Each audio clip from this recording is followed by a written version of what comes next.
Sabe por que o comunismo, esses fela das putas desses comunistas, pega a educação brasileira, pega a educação brasileira, enfiaram no rabo, deixaram todo mundo parecendo um bando de macaco, sem porra nenhuma, fila da puta. Sabe por que a educação é do jeito que é, faz anos, sabe por quê? Porque é pra destruir a sociedade, a pirâmide social, de baixo pra cima, homem. Tem que ser todo mundo burro, idiotizado, jumento, cavalo do satanás, que não sabe de porra nenhuma, além de enfiar o dedo no cu e ficar rodando olhando pra cima, usar droga, usar de tudo, putaria, o satanás que for, esses vagabundos sabem o que fazer, homem.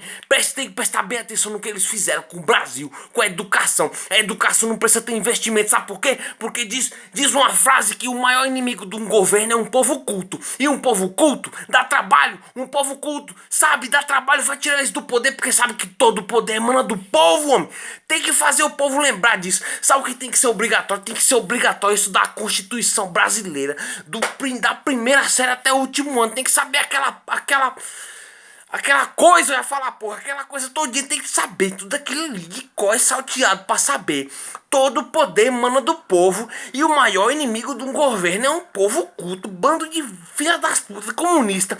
Por isso que pega a Constituição, zoa ela, faz emenda comunista, faz o cacete que for. Só pra quê? Pra quê? Pra se manter no poder e manter o povo burro, homem. Presta atenção, a Constituição tem que ser de lei, tem que ser estudada de lei, tem que ser obrigação pra bater. Se esses comunistas bater na porta, mas dá tira eles do país com um tiro no cu, homem. Tiro no cu, vai ter guerra, vai ter que sair na porrada, vai ter que sair no tiro, porque o brasileiro tem que voltar aquele espírito de patriotismo, tem que voltar. É só esse jeito pra nação ficar livre de novo, e tem que todo mundo falar, ou ficar na pátria livre, ou morrer pelo Brasil.